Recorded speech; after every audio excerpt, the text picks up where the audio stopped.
Kesaksian Akhir Abad oleh W.S. Rendra.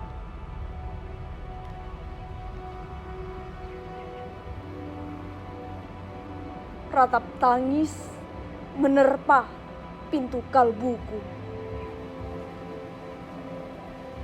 Bau anyir darah mengganggu tidur malamku. Oh, tikar tafakur. Oh, bau sungai Tohor yang kotor. Bagaimana aku akan bisa membaca keadaan ini? Di atas atap kesepian nalar pikiran yang digalaukan oleh lampu-lampu kota yang bertengkar dengan malam, aku menyerukan namamu. Wahai para leluhur Nusantara, oh Sanjaya, leluhur dari kebudayaan tanah. Oh Purnawarman, leluhur dari kebudayaan air. Kedua wangsamu telah mampu mempersekutukan budaya tanah dan air. Oh Resi Kuturan, oh Resi Nirarta, empu-empu tampan yang penuh kedamaian. Telah kamu ajarkan tatanan hidup yang aneka dan sejahtera yang dijaga oleh Dewan Hukum Adat. Oh, bagaimana aku bisa mengerti bahasa bising dari bangsaku kini? Oh, Kajau Lalido, bintang cemerlang tanah Ugi, negarawan yang pintar dan bijaksana. Telah kamu ajarkan aturan permainan di dalam benturan-benturan keinginan yang berbagai ragam di dalam kehidupan. Ade, bicara, rapang, dan waring. Oh, lihatlah wajah-wajah berdarah dan rahim yang diperkosa. Muncul dari puing-puing tatanan hidup yang porak-poranda. Kejahatan kasat mata, tertawa tanpa pengadilan. Kekuasaan, kekerasan, berak dan berdahak di atas bendera kebangsaan. Oh, anak cucuku dari zaman sibernetik. Bagaimana akan kalian baca prasasti dari zaman kami? Apakah kami akan mampu menjadi ilham kesimpulan? Ataukah kami justru menjadi sumber masalah di dalam kehidupan? Dengan puisi ini, aku bersaksi bahwa rakyat Indonesia belum merdeka. Rakyat yang tanpa hak hukum bukanlah rakyat merdeka. Hak hukum yang tidak dilindungi oleh lembaga pengadilan yang mandiri adalah hukum yang ditulis di atas air. Bagaimana rakyat bisa merdeka bila birokrasi negara menjadi aparat pemerintah dan tidak menjadi aparat rakyat yang otonom mandiri?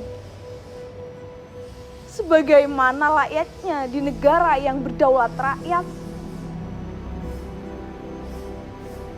Bagaimana rakyat bisa merdeka bila hak pilih mereka dipasung tidak boleh memilih secara langsung camat mereka, bupati, wali kota, gubernur, dan jaksa tinggi mereka.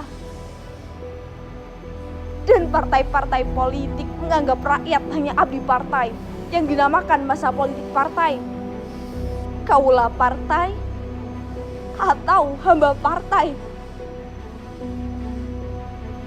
Bagaimana rakyat bisa merdeka bila pemerintah melecehkan perdagangan antar daerah dan mengembangkan merkantilisme dendles, sehingga rela menekan kesejahteraan buruh, petani, nelayan, guru, dan serdadu berpangkat rendah?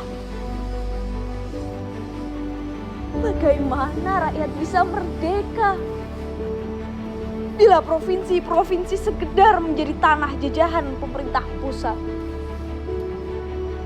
Tidak boleh mengatur ekonominya sendiri, tatanan hidupnya sendiri, dan juga keamanannya sendiri.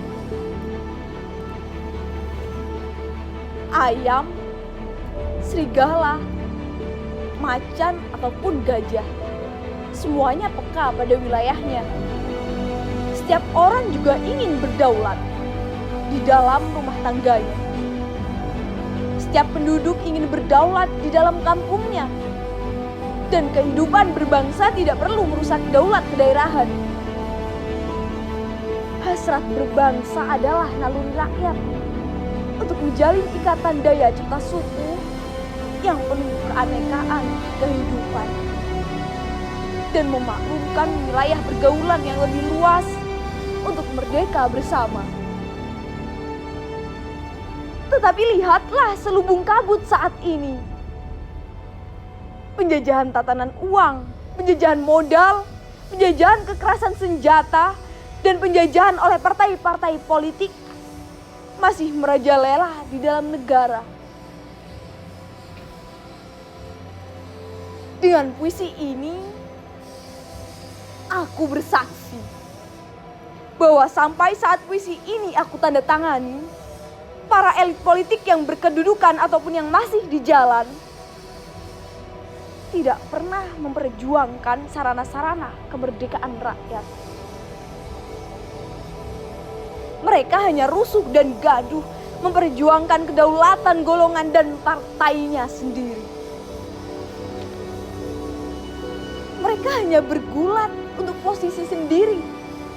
Mereka tidak peduli dengan posisi rakyat, tidak peduli pada posisi hukum, posisi polisi, ataupun posisi birokrasi. Dengan picik, mereka akan mendaur ulang malapetaka bangsa dan negara yang telah terjadi. Oh, Indonesia. Oh, Indonesia. Negara yang kehilangan makna. Rakyat sudah dirusak atas tatanan hidupnya. Berarti sudah dirusak dasar peradabannya. Dan akibatnya dirusak pula kemanusiaannya. Maka sekarang negara tinggal menjadi peta, itu pun peta yang lusuh dan hampir sobek pula. Pendangkalan kehidupan bangsa telah terjadi. Tata nilai rancu, dusta, pencurian, penjarahan, dan kekerasan halal. Manusia sekedar semak belukar yang gampang dikacau dan dibakar. Paket-paket pikiran murah dijajakan. Penalaran amarah yang salah mendorong rakyat terpecah belah. Negara tak mungkin diutuhkan tanpa rakyatnya dimanusiakan. Dan manusia tak mungkin menjadi manusia tanpa dihidupkan hati nuraninya. Hati nurani adalah hakim adil untuk diri kita sendiri. Hati nurani adalah sendi dari kesadaran akan kemerdekaan pribadi. Dengan puisi ini, aku bersaksi bahwa hati nurani itu meski dibakar tidak bisa menjadi abu. Hati nurani senantiasa bisa bersemi, meski sudah ditebang putus di batang. Begitulah fitrah manusia, ciptaan Tuhan yang Maha Esa. 31 Desember 1999 Candi Ceto, 6 November 2000 Balikpapan.